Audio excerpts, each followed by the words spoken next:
Hi everyone, welcome to a new interview on my YouTube channel. It's been ages since we had an interview in English, but I've been focusing mostly on the LFL so far, but we had bonkers playoff in the LEC. As you can see, my guest here, ARMUT today, toplaner from Mad Lions. ARMUT, thank you so much for joining me on this other set. We've been used to having interviews in the LEC, but it's nice to catch up in a more relaxed setup. How was the weekend for you after the victory? What have you been doing? How was the weekend? It was pretty good because we are in finals, which we were not expecting. And I was just watching our games, reading comments, I was just resting in my home, which felt really good actually. After have a long journey, after hard work, that I wanted some rest. I wanted to stay a little bit away from League of Legends. But now, I rested. I'm ready for the next week for the finals, so it's all in time. I will just hard work to finish. Not finish, maybe we go MSI, who knows. Yeah, it was good weekend overall. I rested well. All right, well, glad to hear. It's funny that you, at first you mentioned resting and not especially going to MSI. I know that usually when people talk about, hey, who's going to go to MSI, people are like, yeah, well, we're going to send G2, we're going to send G2. But how is it from team perspective? For you, you would be surprised to win next weekend? Yeah. Okay. Oh, no. In the beginning of the split, I would be really surprised that we are going MSI. But right now, I think we have really decent, solid chance. So I wouldn't be so surprised. It will be still surprising for me, of course. But right now, after one best of 5, the winner goes to MSI, so we have good chance. Yeah, I think it's interesting because your run, yours and the Mad Lions, surprised everyone in the sense that we knew that you could be a top team, but I didn't expect you guys to develop so quickly. This is something we touched actually during the interview we had last weekend, your development with Mad Lions. You mentioned the coaching staff at that point. I want to know more about this actually. When you compare this to the previous experiences that you have with other teams, how do you explain that you developed so quickly within this staff and this team? I see my coaches as a teacher this year. They are actually looks like teachers to me because, they are really kind also, and they are really helpful to, they are trying to make me learn something. They are not doing for their job. They are just, they are also doing their job, of course. But the thing is, they like their job. I can feel it. They like to teach me something, and I'm gladly taking it. And they are they have really high level knowledge of the League of Legends also. So, which is really insane. That when I came to Mad Lions, I was like, wow, I'm really lucky to have this coaching stuff around me, Yeah. So I took the chance and I improved, I would say. Yeah. If you think about the improvements you had, is it more in-game or for you as an individual outside of game? How would you rate your progression? In-game, let's say before I came to the Mad Lions, I would say in-game, I would be 5 out of 10. Okay. But I feel like I'm 7 right now. So, that's kind of huge improvement in one split, in my opinion. So, out of the game, about my character stuff or I'm curious usually because there's some teams who say that you have to get along with your teammates even outside the rift. And when I see you with the bubbly personality that you have, I imagine that's also an expectation for the song. So yeah, I didn't have any problem with my teammates before that also. So yeah. That doesn't mean they didn't teach me anything about in real life, but no surprise. Yeah, I was I was good at it before also, I think. Yeah.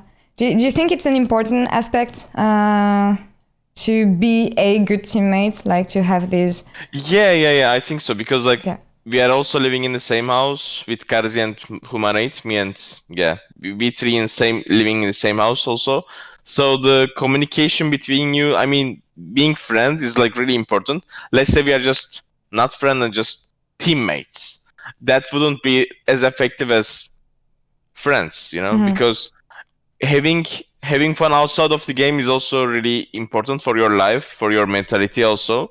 Let's say I totally fade in scrims or something or official games, and like they can come and say, "Bro, don't worry about it. You will be much better next week." I mean, this is all about mentality. So being friends, having your friends around you when you're working, this is like really stressful job for players. I think the esports things. Yeah. So having this. I mean, having some people to affect your mentality positively, I think it's really good to have it around. Yeah, I agree. It's nice to have like an ally who can understand what you're going even through. We are losing. Yeah. I feel like we are laughing. I kind of feel like we are G2. I mean, we are this is what we are memeing, of course. Like, oh, look at us, we are G2. Like something like this, yeah. You were mentioning the fact that you are compared to G2. I'm thinking that you beat Rogue, you beat G2 last weekend. Is this something that's boosting you to perform better, or maybe now you're feeling maybe more pressured because you're being compared to these teams? I mean, I didn't felt any pressure because we are the underdogs. But like always, when I have the adrenaline, I just feeling like I'm just playing much better because I like to play when there is something at stake. Like stake, is it true? Like, yeah, okay, yeah. Like when there is much to lose, much to win, I just feel like the adrenaline gives me more power. So I'm kind of using it. So winning against G2 and Rogue, of course, it shows that we are like our works were like. How do I say? Our works has been effective. I mean, that means effective. I mean, it worked. Our works, it worked. You know, like that means we were like working nice, I would say, and that is affecting our play style in game things. So okay. Oh shit! I couldn't talk. It was hard. Yeah, it's fine. It's fine. But I mean, going to finals now. I mean, I feel like you'll have the advantage of watching these two teams play and maybe learn a lot from them. What do you think about the format in the LEC we had for playoffs now that you're standing at the top? Yeah, I mean, it makes much sense. But in my opinion, I mean, this is just for me. I just feel like it will be much better to if some team losing in best of 5 he just loses, you know, he's just going out of playoffs. This is what I like, but I see the point of going this winner and loser things as well. So yeah. And now you have the advantage, and you're just wait for the now we have the advantage, but it could be like G2 and Rock wouldn't be here if there was like the thing I said, you know. So it will be of course much better for us. You just flipped everything for them. And I mean, it's also something that Hans Sama mentioned when we had the interview, the fact that there's these new teams who now can beat the G2s, now can beat the Fnatics, and you also incarnate this era of players. When you think about the time you came to the LEC a couple months ago to what you guys represent right now, what were your expectations back then? I mean, I was expecting Mad Lions to be third. I was expecting G2 to be first and Rock to be second. I mean, this is not about only rosters because I also play some scrims before the LEC starts as well. Yeah. So, according to scrims, I would say this is my power ranking. I would put us at third place. I mean, we became third place and regular split, so it was successful, I guess. I mean, if we are third place, I would say we were successful, but now we are playing finals, which is kind of wow. Successful. Yeah. Wow. Yeah. So, I was kind of expecting to be good with this team because they were really amazing. The players, the coaching staff, the organization, they're all really amazing. But finals from the first split, I think no one was expecting that from like all of us. Yeah. How about you? Any personal goals that you have, that you had, or that you have for these finals? What do we do? I mean, playing the finals next weekend, what do you want people to remember about ARMUT and that they will carry for summer? I mean, of course, I will just give them my look every game before after. Sure. Yeah.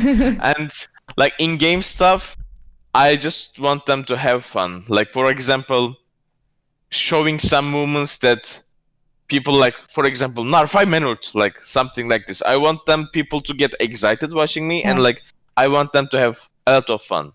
This is what I like. I mean, winning or losing, of course, it matters, but I really want people to. I would rather people having fun than me winning. Okay, yeah, all about the show then. You mentioned the GNAR. That's interesting because I don't think you'll get to play a lot of GNAR this weekend.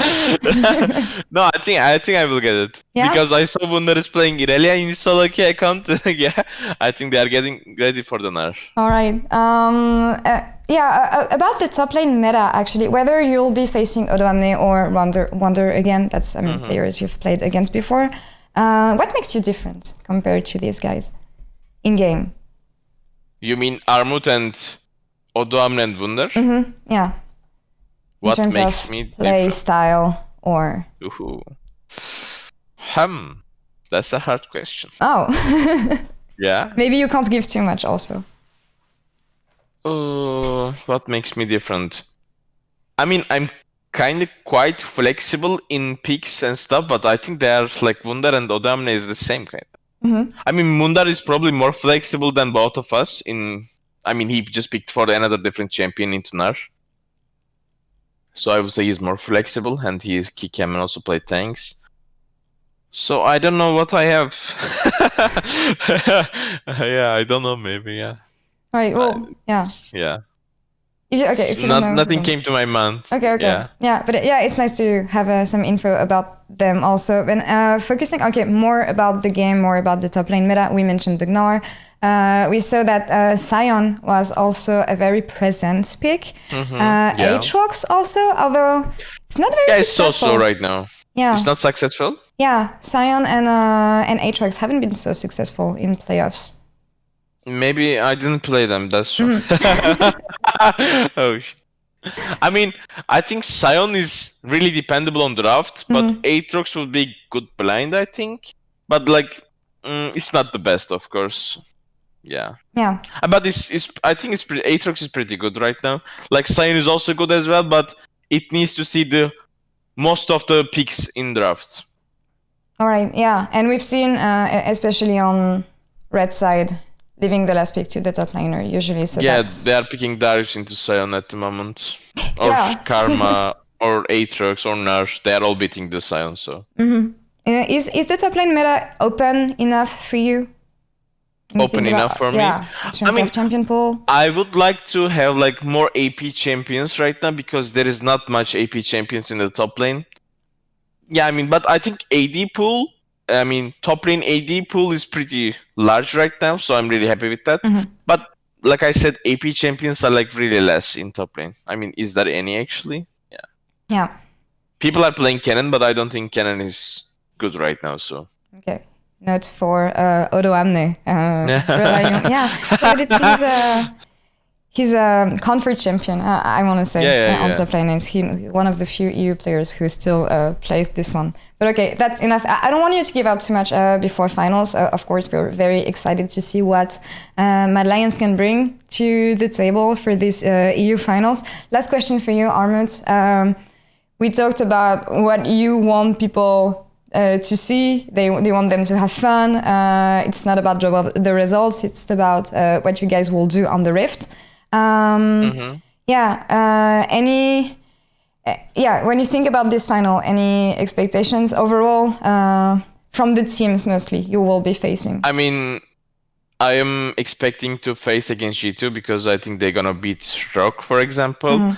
And Mad Lions versus G2 will be much harder than the last week, in my opinion. They will be like fully prepared because I think they had some draft issues and like they were not playing that good if you compare to G2, you know. So I'm expecting them to be more strong this time. Okay. It will be good games, I hope.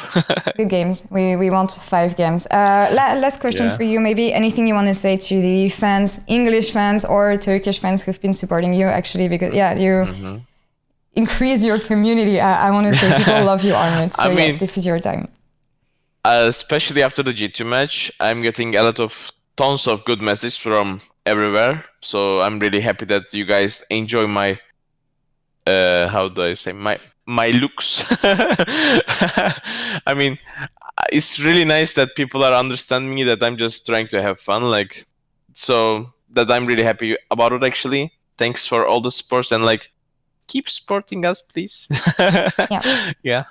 Keep supporting you. And you tell the rest of the teams that we want to see the Mad Lions celebrations if you guys win. Mad Lions celebrations? Yeah. Oh, I remember that once, yeah. But I don't think my teammates wants to do that. I mean, I wouldn't mind doing that because, yeah, but I don't think they want to do it, so. All right. But if we're in finals, maybe they might change their minds, yeah. All right, something we might see this weekend. Thank you, ARMUT, for your time. Good luck so much this week on scrims, and yeah, I'll see you this weekend. Thank you. And thank you for watching. Please subscribe to this channel if you want to see more interviews, and we'll see you next time. Bye-bye.